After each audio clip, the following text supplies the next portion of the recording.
আজকে হচ্ছে জাদুঘরে আসার পিছনে কারণ একটাই যে আমার ভাইয়ের হচ্ছে খুব ইচ্ছা ছিল গণভবনে আসবে 5ই আগস্ট যখন হচ্ছে লং মার্চ ছিল। তো সবার সাথে আমার ভাইয়ের খুবই ইচ্ছা ছিল যে আমার ভাই আসবে গণভবনে। তো আমার ভাই হচ্ছে গণভবনে 5 তারিখ আসতে পারে না, এই আজকেই হচ্ছে আমার ভাইয়ের হচ্ছে শহীদ হওয়ার 2 বছর। তো আমার ভাই 5ই আগস্ট বাসা থেকে 12টার দিকে বের হয়ে যায়। তো যাত্রাবাড়িতে হচ্ছে দুপুর 2টার দিকে হচ্ছে গুলিবিদ্ধ হয়। আমরা তখনও জানতে পারিনি, আমরা হচ্ছে রাতের 11টা বাজে হচ্ছে ঢাকা মেডিকেলের মর্গের হচ্ছে বাসা থেকে হচ্ছে ছবি দেখি, তো দেখে আমরা জানতে পারি। তো আমার ভাইয়ের খুব ইচ্ছা ছিল এখানে আসবে, দেখবে গণভবন।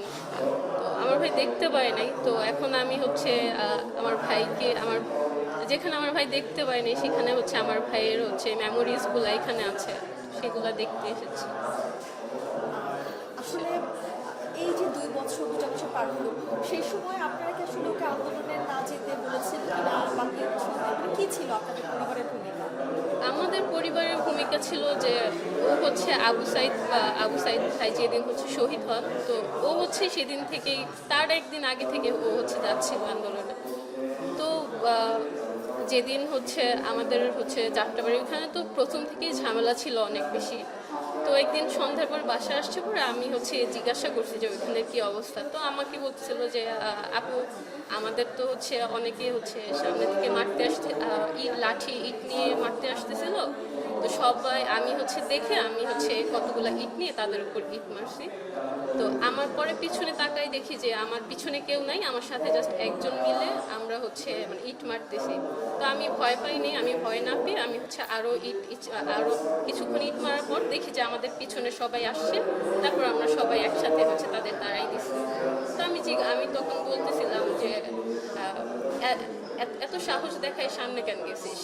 পরে বলতেছে যে আমরা যদি সামনে না যাই তাহলে হচ্ছে আমরা সবাই যদি ভয়ে পিছনে চলে যাই তাহলে সামনে হচ্ছে কারা থাকবে?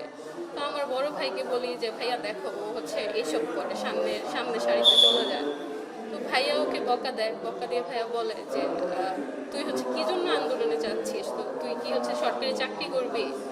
তো তখন হচ্ছে আমার ভাইকে বলে যে ভাই, আমি তো হচ্ছে সরকারি চাকরির জন্য আন্দোলনে যাচ্ছি না, আমার হচ্ছে ভাইদের মারতেছে, তো এর জন্য আমি যাচ্ছি।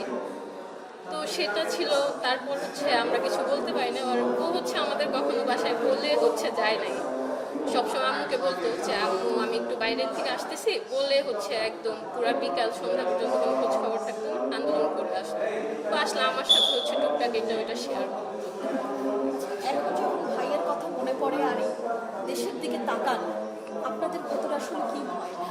যেই কারণে ভাই প্রাণ দিল, সেই প্রতিশ্রুতি মানে সেই দেশ, স্বপ্নের দেশকে আপনি পেয়েছেন কিনা, কিংবা শুধুমাত্র ভাইটাইকে হারালেন, এরকম খারাপ লাগা কাজ করে কিনা? স্বপ্নের দেশ বলতে গেলে আপু, আমরা হচ্ছে মানে যা চেয়েছিলাম বা যতটুকু পরিবর্তন চেয়েছিলাম তার হচ্ছে 10%ও হচ্ছে হয় নাই বাংলাদেশে, কিছুই হয় নাই। আমাদের শহীদরা যদি দেখতো যে এখন হচ্ছে বর্তমানে বাংলাদেশে এসব হচ্ছে মানে কোনো কিছু সংস্কার হয়নি, কোনো কিছু পরিবর্তন হয়নি, দেখলে শহীদরা হয়তো তখন বলতো যে আমরা যাব না। তো এখন শহীদদের স্বপ্নে আমি আশা করব যে সরকারি হোক বিরোধী দল হোক যারাই আছে তারা যেন হচ্ছে শহীদদের স্বপ্নের বাংলাদেশটা করে, বৈষম্য যেন বাংলাদেশে না থাকে, বাংলাদেশের জন্য সংস্কার করে, বাংলাদেশের প্রত্যেকটা জিনিসের জন্য সংস্কার করে।